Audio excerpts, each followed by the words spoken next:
welcome back to Story Collider's Stories of COVID-19. This is part 1 of episode 4 on the theme of decisions. I don't know about you, but for me, decision-making has never been more stressful than it has for the past 9 months. Suddenly, the stakes are so high for every little thing, even when it's just whether or not to leave the house. And I, for one, don't feel I've been prepared for this.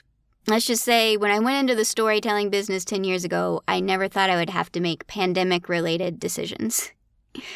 Right now, it's sometimes so hard to know what the right thing to do is. Sometimes there is no right thing to do, or at least no option that doesn't make you feel bad in some way.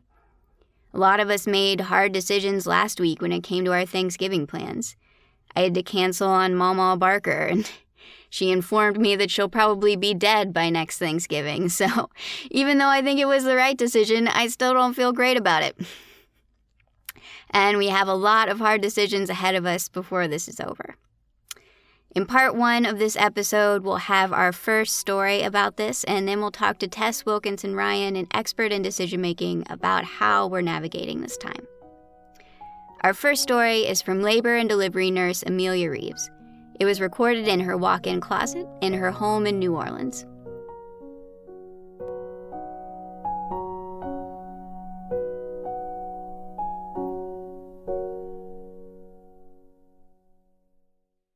On this particular day, I'm finishing up a C-section, which is going to allow me to be open to take the next available patient that comes up to the unit. I'm a labor and delivery nurse in New Orleans, and it's early April. New Orleans was hit incredibly hard in the beginning with this virus. Mardi Gras had just happened. My absolute favorite weeks of the year had just come to a close when the pandemic hit the city. I'd gone from dancing in the street with thousands of costumed people to, being completely alone and quarantined off from anyone and everyone.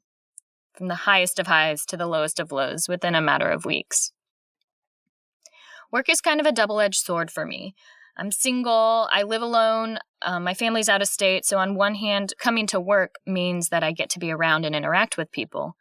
But on the other hand, work is also just a giant ball of anxiety and stress. The fear of the unknown and the anticipation of not of if we get a positive patient, but rather when we get a positive patient, was absolutely taking a toll on me and my coworkers. Overall, my personality is to try not to take things too seriously and, try to find the humor in most situations. So I was trying my best to keep things light at work. We created a room where we would labor most of our positive moms, and I dubbed it as the COVID Cabana.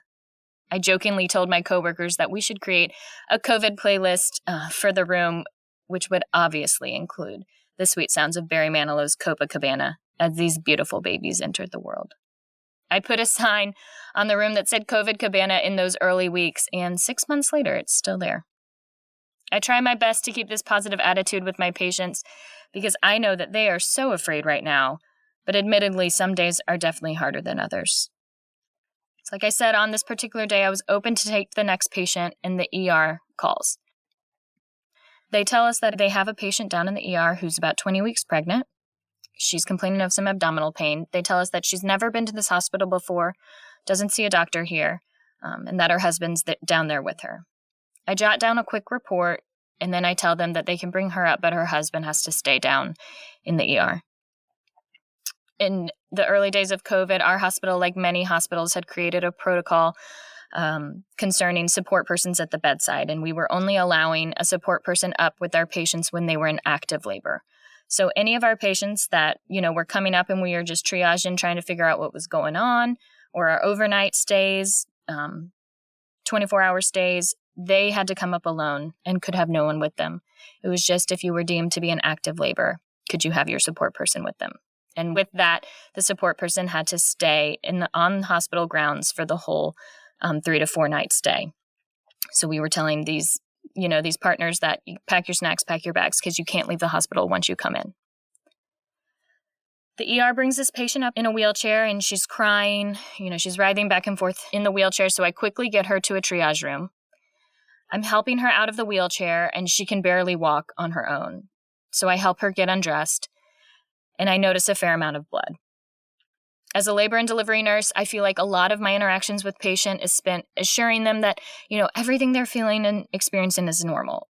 Especially moms being pregnant and having babies, so much of the laboring process is unknown. So I spend a lot of time putting their minds at ease. But in the times when what they are experiencing isn't normal, and I can tell that mother and or baby's health is threatened, fear sets in my body. My adrenaline kicks in. And when I see the blood, along with my patient's other symptoms, I get nervous. I get nervous for her, nervous for her baby, nervous that I won't make moves quick enough and will forget something. But as nervous and as scared as I am, I'm not going to let her see that. I have to stay calm for her. I have to stay calm, stay in control for her. I immediately call in for more help and we get a doctor to the bedside. He confirms that she's about to deliver her baby, so I call out to get her husband up to the bedside as quickly as possible. As we're all running around, I'm trying to explain to the patient what's going on, but she's crying. She's in so much pain. She's not in the right state of mind to understand what I'm telling her. And to top it all off, I'm trying to talk with her with a mask on. Due to COVID, all staff were required to wear, for a full 12-hour shift, masks. And here's this patient who's never been to this hospital before, completely alone, delivering her baby 20 weeks early, and all she sees are a bunch of our eyes. It's such an intimate experience, and all she sees were a bunch of strangers' eyes. Unfortunately, within a matter of minutes, she delivers her baby. And due to the prematurity, the baby does not survive. The doctor hands me the baby and I wrap the baby in a blanket and put the baby on her chest, skin to skin. She's crying and I'm trying to explain to her that she did everything she could. Nothing she did made this happen. I just keep telling her that I'm so sorry. I'm so, so sorry. And as I'm talking to her, her husband comes into the room. He didn't make it in time. Everything happened so quickly and we couldn't get him up to the room in time. He sees his wife and his baby, and I start to explain to him what has happened, and he just starts crying. I just think about how traumatic this is for him. He had to leave his wife down in the ER, seeing and knowing that she was in so much pain, knowing something was wrong. And now he walks into the room to see that she's delivered their baby. 15 minutes ago she was pregnant, and now she's no longer pregnant, and their baby did not survive. I again try to explain to him, what I was telling her, that there was nothing they could have done to stop this. They came to the hospital as soon as this pain started for her. I just keep telling them how sorry I am. But I struggle because, that doesn't seem like enough. I feel like nothing I say is going to help the situation. They just lost their child. And as he's holding his wife, her husband looks up to me and he asks if his mother can come to the bedside and be with them. And I had to stand there and tell them that no, they couldn't grieve together because due to COVID, he was the only person up allowed at the bedside with her, and they couldn't swap out at any point during their stay. How unfair. Pre-COVID, this patient would have been allowed as many visitors as she wanted at any hour of the day. And here I am having to tell them that they can't grieve together as a family. I felt like I was taking something away from them. It didn't seem fair. Before giving the two of them some time together with their baby, I help her get cleaned up. I change her sheets. I give her a new gown. And I realize that they don't have any of their belongings with them. They came so quickly, not knowing what was happening, so they didn't have anything packed for an overnight stay.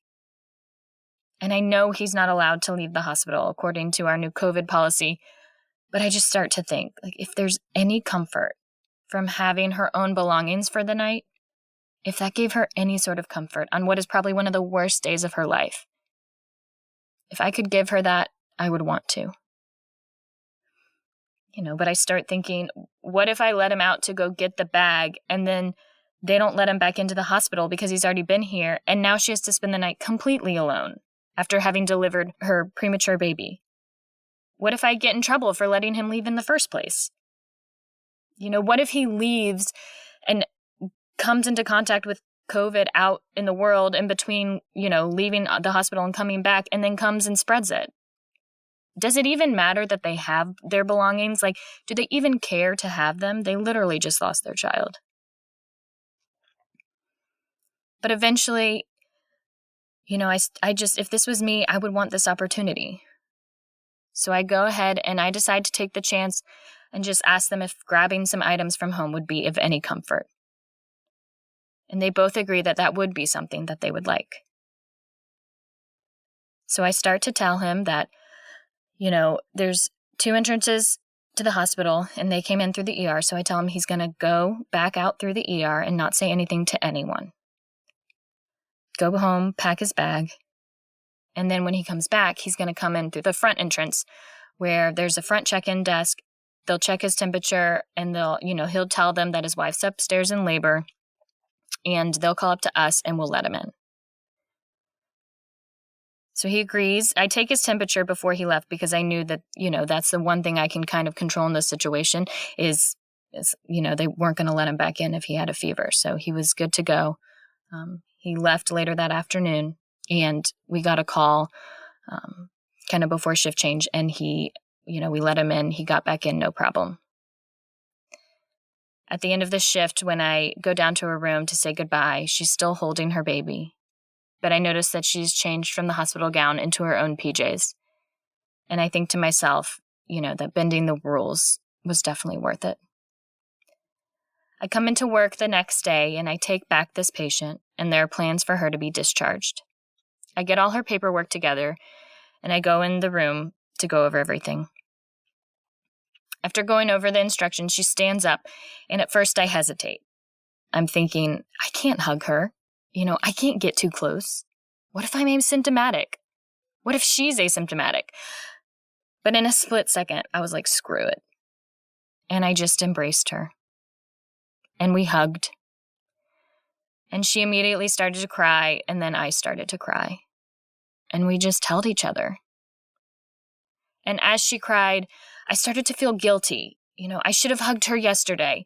I should have hugged her yesterday when I couldn't find the words to lessen her loss. I should have held her yesterday when she was alone before her husband got up to the room. But COVID stopped me. COVID made me keep my distance. And as I'm hugging her and crying, I realize that this is the first time that I've embraced anyone, touched anyone in over a month and a half. I mean, I've been completely alone at home, away from my family, at times scared shitless of what's going to happen at work. And she really needed this hug, but I also really, really needed a hug.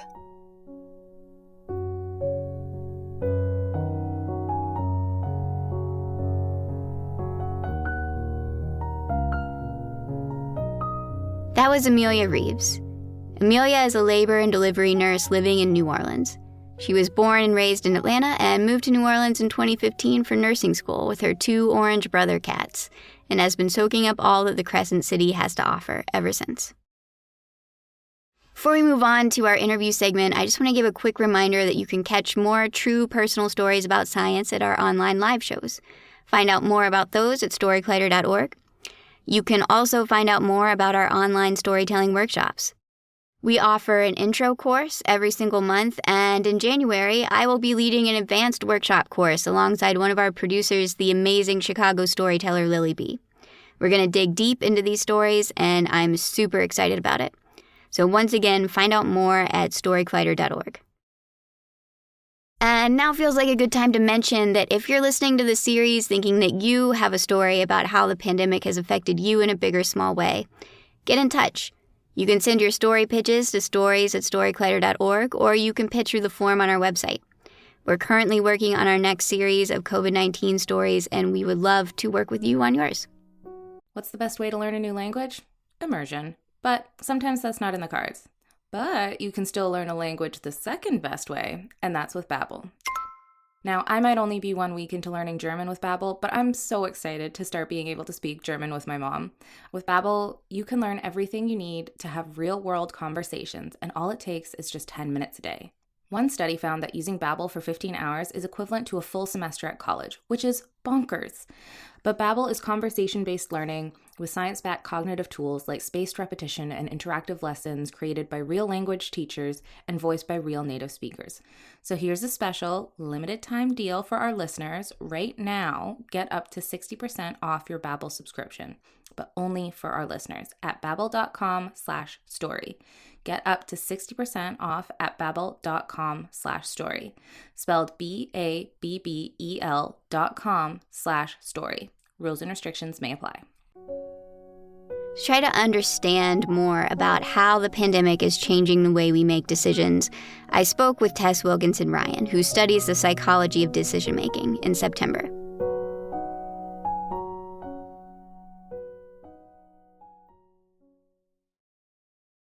Thank you, Tess, for being with me today. Thanks for having me. So I came across your article in The Atlantic that was titled, "Our Minds Aren't Equipped for This Kind of Reopening," and I related to it very strongly. I was wondering if you could share a little bit about why making the types of decisions that our storytellers have been talking about in their stories that they've shared through the series, decisions about whether or not to visit relatives right now, decisions about whether or not to go back to work, to go out and protest. Why are those decisions so hard? I think they're hard both because of the sort of nature of the sort of the attributes that are going into decision making right now. So that's real. The stakes of these decisions are really high. The information inputs are super complex, and then we're also just dealing with this volume of sort of fraught decisions that we normally wouldn't have. Like, should I go to the grocery store for a second time? Normally, that would be a decision that for me depends on like how much do I like whatever. Do I really need more eggs, or is it okay to leave my 13-year-old here watching his little sister?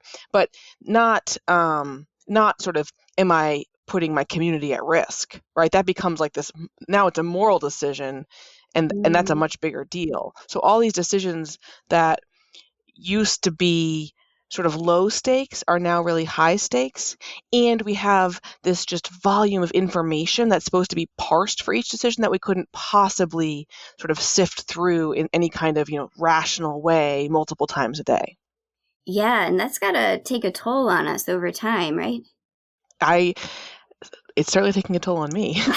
Yes, I think so.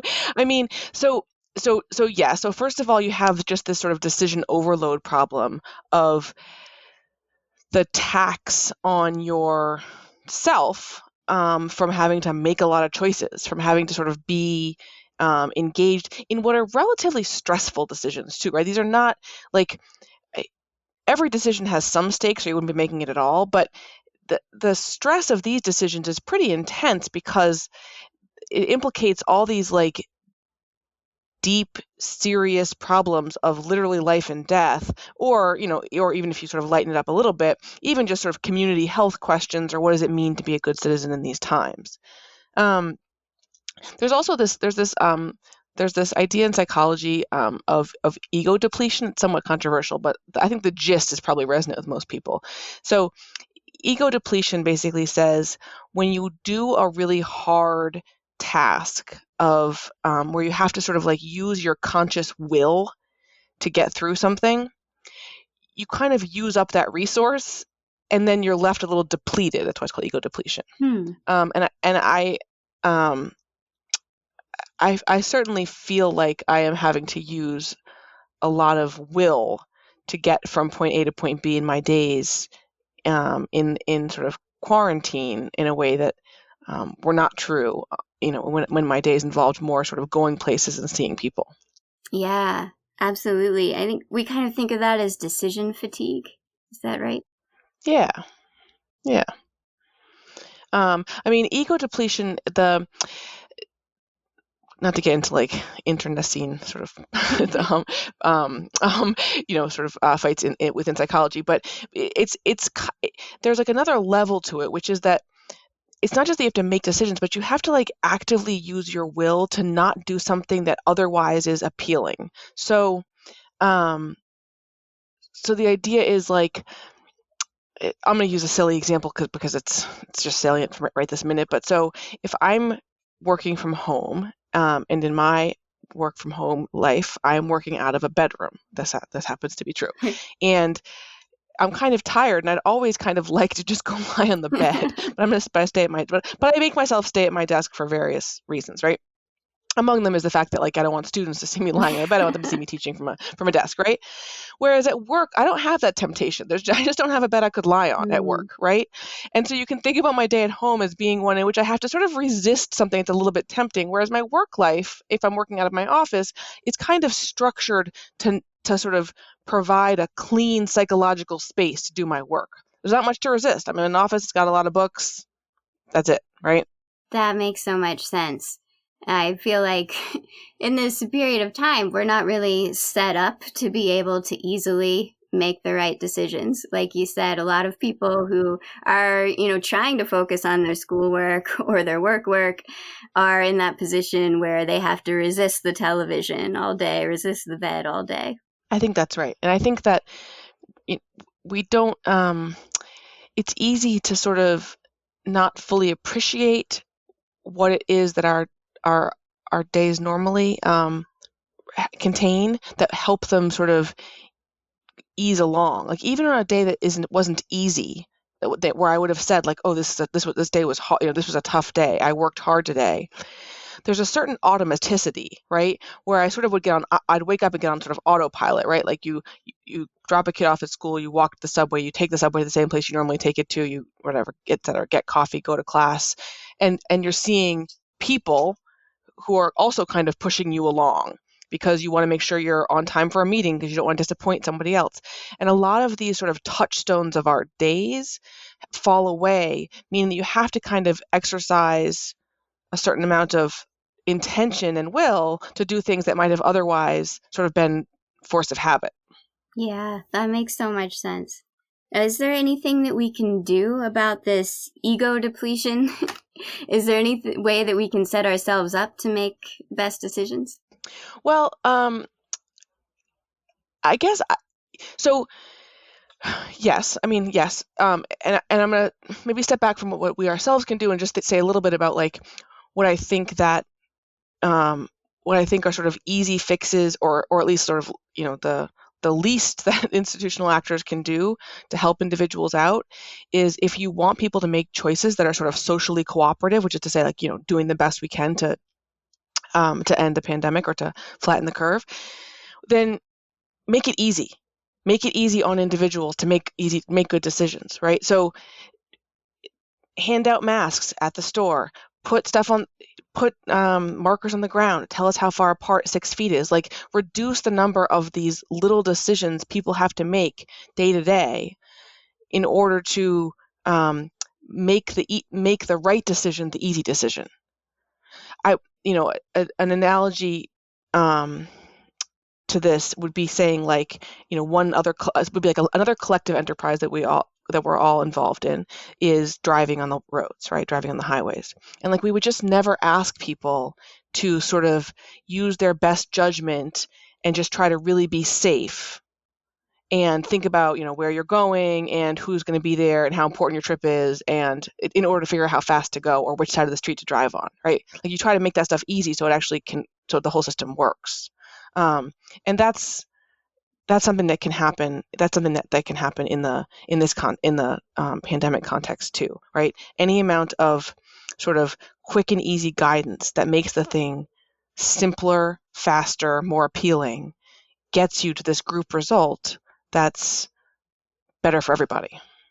One of the things that you talk about in your article that I mentioned earlier was the fact that we're all dealing with these complex decisions where we have, in many cases, limited information, is it creates this space for us to judge each other's decision making. Yes. Yeah, and that's some of what I was trying to write about in the article that you mentioned, which was that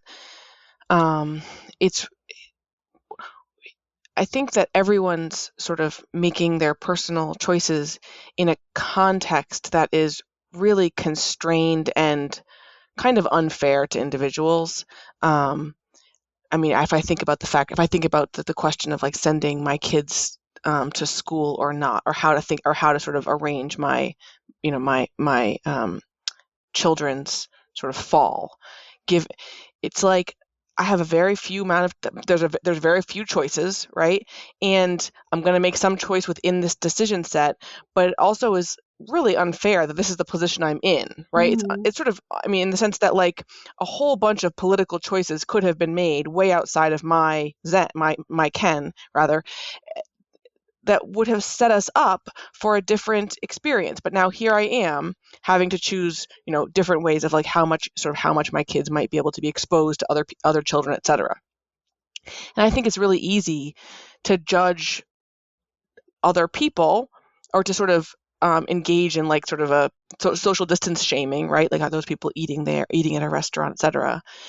And look, basically, I do think, yeah, everyone should definitely wear a mask, and you probably shouldn't eat indoors at restaurants. But I also think, if restaurants are open, is it really right to blame the people who are going to them? Mm. That strikes me as being a failure of leadership. It also strikes me as the kind of thing that's easy for individuals to observe, right? You can see, as if you walk around your neighborhood, you might see people, being close together in a way that you think is unsafe.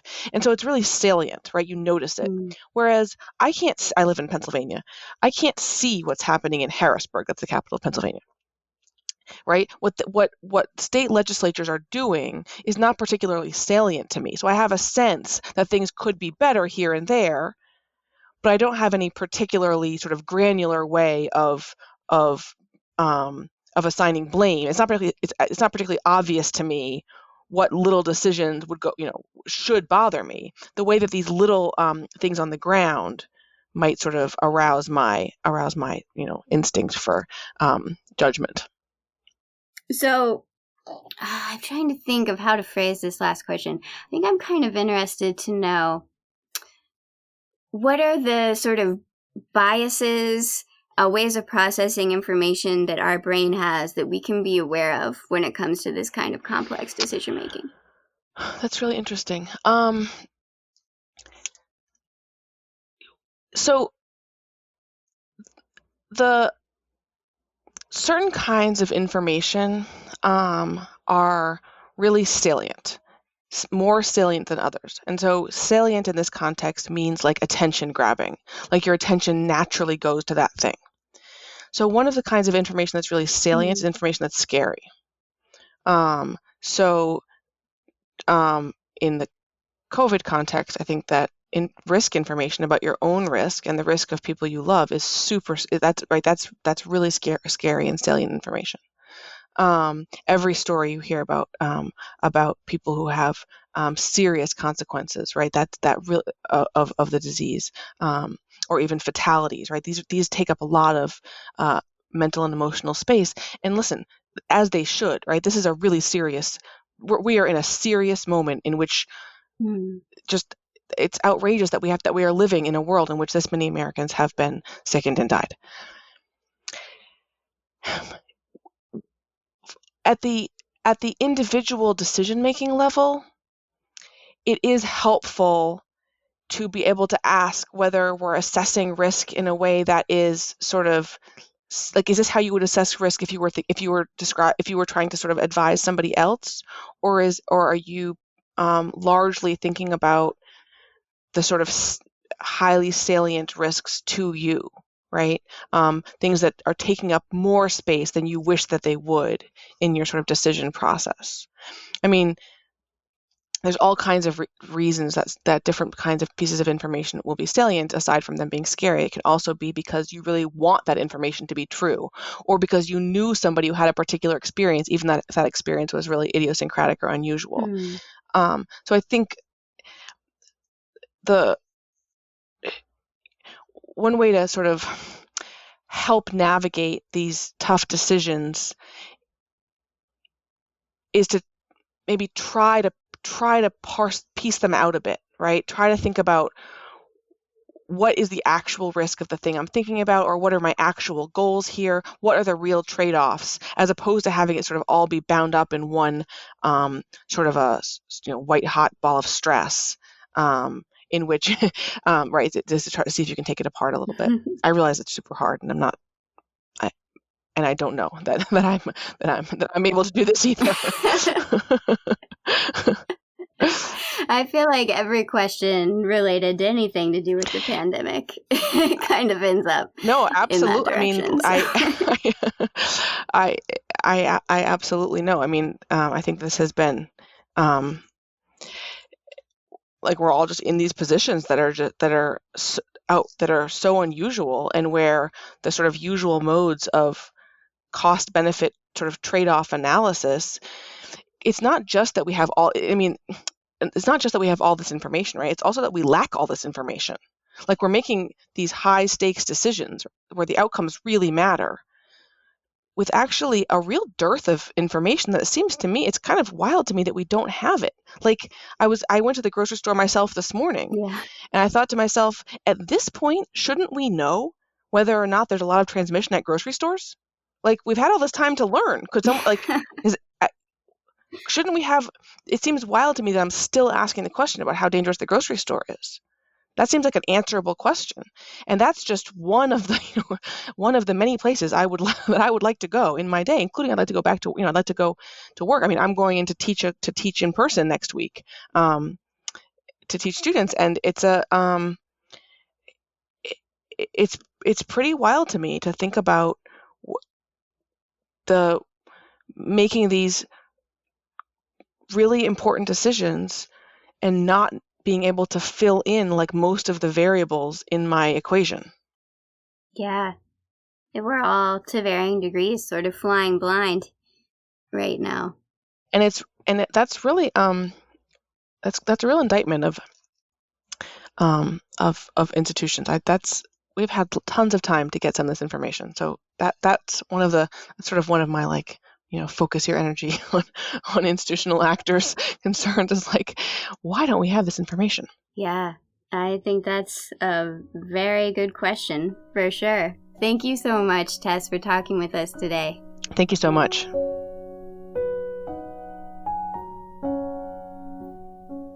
The Story Collider is so grateful to Tess for sharing her knowledge and to Amelia for sharing her story.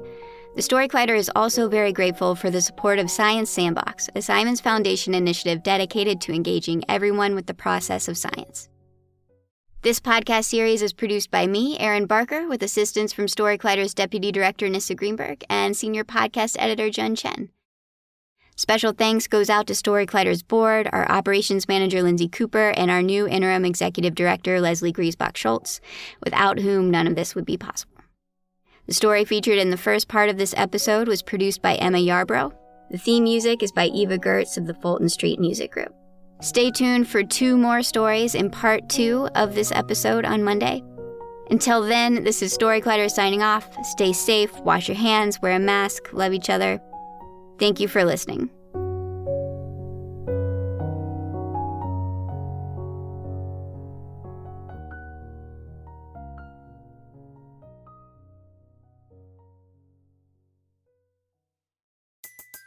Okay, you say, I want some breakfast.